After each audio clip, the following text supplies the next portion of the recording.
L'invité d'ici.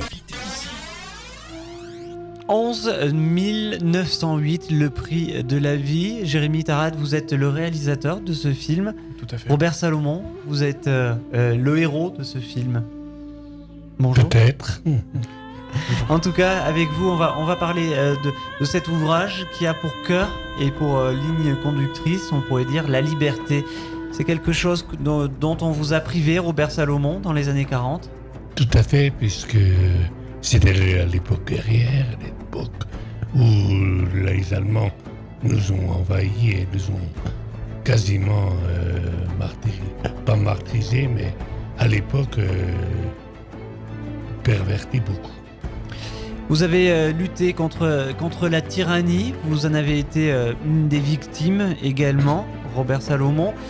Dans ce film, quel est votre finalement témoignage ou votre message que vous pourriez laisser aux générations futures ? Je voudrais dire à la jeunesse qui monte que la liberté n'a pas de prix et qu'il faut absolument se ressaisir contre tout ce qui est, comment dirais-je, incarné par le fascisme et par le nazisme, et pour que nous ayons la liberté de dire et de faire et d'agir comme nous l'entendons. 70 ans après, le fascisme ou les fascismes et le nazisme ont pris peut-être de nouvelles formes en fait, de nouveaux visages. Vous savez, j'ai l'impression qu'on a tort de dire, par exemple, on a appelé le nazisme. Le nazisme, c'était une fraction allemande. On a appelé aussi le communisme. Et c'était pas le communisme, c'était le stalinisme.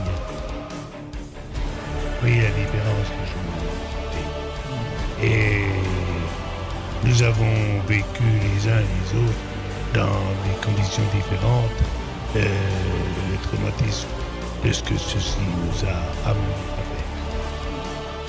Jérémy Tarade, vous êtes le réalisateur. Comment déjà vous est venue l'idée, en tout cas la volonté de filmer Robert Salomon, de le suivre et de rendre compte finalement de ce qu'il a vécu ? Déjà, ça fait pratiquement 9 ans qu'on se connaît, Robert Salomon, depuis 2007 maintenant. On a eu l'idée avec David Perron, le producteur, de réaliser au premier abord un documentaire. Et on s'est rendu compte que le documentaire n'allait pas au plus profond de ce qu'on voulait.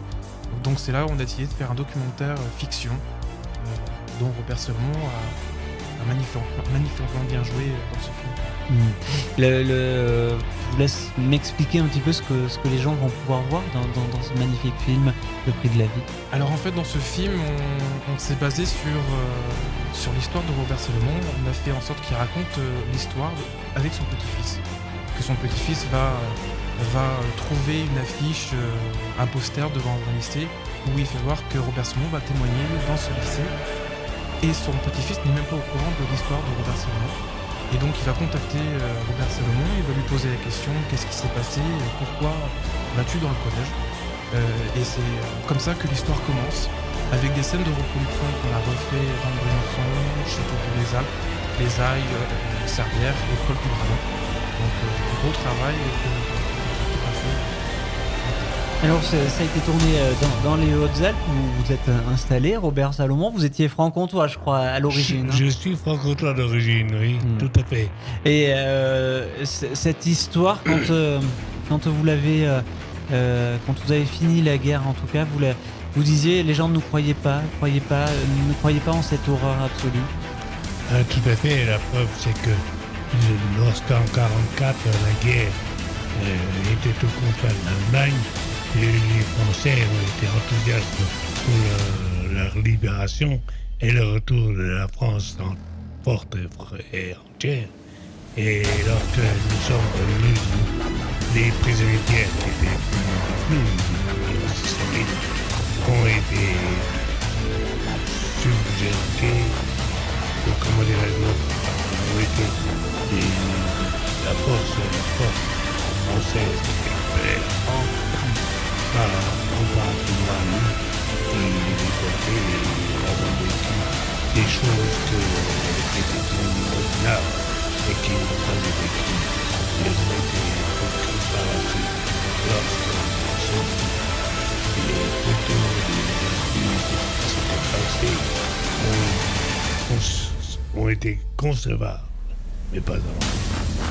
Le fait de témoigner, est-ce que vous l'avez fait tout au long de votre vie, ce témoignage, cet appel, ce rappel de la nécessité absolue de la liberté, ou est-ce que finalement c'est ce film qui permet de libérer ce que vous avez vécu ? Toute ma vie, j'ai essayé de faire connaître à travers mes voisins, mes amis, ce que la liberté nous obligeait à dire et à faire. Et je reconnais que depuis que j'habite les Alpes, j'ai plus particulièrement participé dans des collèges et dans des lycées, dans le principe même de la liberté, que mes propres enfants n'ont pas eu comme message de ma part. Ce message, c'est important de le transmettre, c'est ce qu'on appelle symboliquement le devoir de mémoire. Je pense qu'aujourd'hui, il faut dire aux gens, aux générations qui montent, que cette liberté qui nous est si chère et pour laquelle nous nous sommes battus, pour laquelle plusieurs de mes camarades sont morts, font que nous n'avons pas la possibilité actuelle de le témoigner que par vous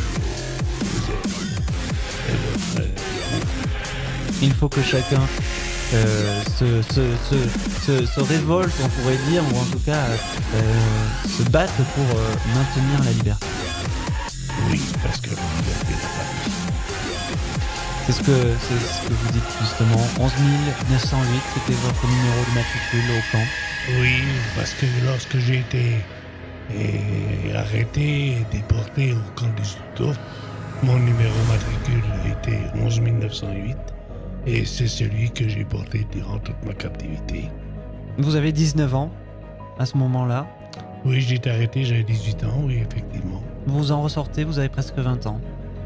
Oui, j'ai passé 20 ans à Dachau, au camp disciplinaire de Dachau à Allach. Qu'est-ce qu'on se dit quand on est là, quand on est démuni de tout ? On se dit pas grand-chose, on se dit que, dans le fond, l'homme peut être un loup pour l'homme lorsque l'on a vécu ce que nous avons vécu. On n'a même plus le temps finalement de réfléchir, j'imagine. C'est quoi, c'est l'instinct de survie qui se met en place ? Pour ma part, je pense que c'est une question de foi d'abord. La religion vous a permis de... Ah ben, sans aucun doute, je suis protestant et je défends, enfin non seulement je le défends, mais la foi m'a soutenu durant toute ma captivité. Robert Salomon, ce message de liberté et d'envie de vivre et d'insoumission, vous le retracez dans ce film. Merci à vous pour ce témoignage et ce devoir de mémoire, bien évidemment. Jérémy Tarade, juste pour que les téléspectateurs puissent, s'ils ont envie d'aller le voir, il va être diffusé sur des écrans où vous êtes à la recherche, je crois. On est à la recherche, on a plusieurs projets pour dans toutes les salles des Alpes, après j'espère plus loin. Donc on va tenir au courant les spectateurs, on fera suivre aussi avec vous, comme ça on essaiera de faire un peu. Des diffusions qui sont prévues dans des cinémas locaux peut-être déjà ? Oui, déjà, on est en train de regarder tout ça et puis on va faire une première importante. Mais c'est en cours pour l'instant, je ne l'avance pas. Ça serait du côté de l'Argentière ? On essaierait de faire plus sur Gap, Embrun, voilà, Embrun, Gap, l'Argentière. On va essayer de regarder tout ça et pour qu'on voit si on peut fonctionner comme il faut. Et vous avez fait des études de cinéma ou vous êtes réalisateur sur le tas ? Alors non, j'ai travaillé avec Ciné 32 quand j'étais jeune, j'étais stagiaire avec Philippe Caillé. Et il m'a donné cette passion du cinéma. C'est vrai que c'est depuis cette année-là que franchement j'aime ça. Et quand j'ai connu Robert Salomon, j'étais au lycée Alpes-Durance avec M. Prisinzer.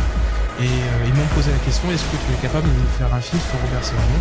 Et là, c'était le début d'une belle aventure entre nous deux, puisque ça fait maintenant 9 ans qu'on est ensemble.